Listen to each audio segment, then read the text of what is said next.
Hey guys welcome back to my channel. நேத்தி நம்ம வீடியோவில் வந்து சித்திரைக்கனி பிளேட் எப்படி ரெடி பண்ணியிருந்தோம், என்ன பொருளெல்லாம் வச்சுருந்தேன் அப்படிங்கிறத வந்து சொல்லியிருந்தேன். இன்றைக்கி இந்த வீடியோவில் நம்ம எப்படி வந்து சாமி கும்பிட்டோம் அப்படிங்கிறத பார்க்கலாம். எனக்கு இன்றைக்கி ஒர்க்கிங் டே அப்படிங்கிறதுனால வந்து நான் வந்து நிறைய பொருள்லாம் வந்து செஞ்சு வச்சு சாமி கும்பிடல. வெறுமனே வந்து சிம்பிளாக சக்கரை பொங்கல், வடை, பாயசம், பச்சைப்பருப்பு பாயசம் இது மட்டும்தான் செஞ்சு வச்சு சாமி கும்பிட்டுருந்தேன். நடுப்புற எனக்கு கிடைச்ச டைமில் வந்து இதை தான் என்னால் வந்து செஞ்சு வச்சு சாமி கும்பிட முடிஞ்சுது. எனக்கு அதுவே வந்து மனசுக்கு நிறைவாக வந்து சாமி கும்பிட்டு முடிச்சிட்டோம் நான், பாப்பா எல்லாரும். உங்கள் வீட்டில் நீங்கள் என்னெல்லாம் சமைச்சு வச்சு சாமி கும்பிட்டீங்க அப்படிங்கிறத வந்து எனக்கு கமெண்ட்டில் சொல்லுங்கள். நீங்கள் நேற்று நம்ம போட்டிருந்த அந்த சித்திரைக்கனி வீடியோ பார்க்கல அப்படின்னா வந்து கீழே டிஸ்கிரிப்ஷனில் அந்த வீடியோட லிங்க் வைக்கிறேன், மறக்காமல் செக் அவுட் பண்ணி பாருங்கள். நம்மளோட வீடியோஸ் பிடிச்சிருந்தா உங்கள் ஃப்ரெண்ட்ஸ் அண்ட் ஃபேமிலியோட நம்ம வீடியோஸை வந்து ஷேர் பண்ணிக்கோங்க.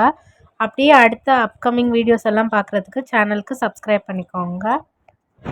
இன்னொரு இன்ட்ரெஸ்டிங்கான வீடியோவில் மீட் பண்ணலாம். Until then it's bye.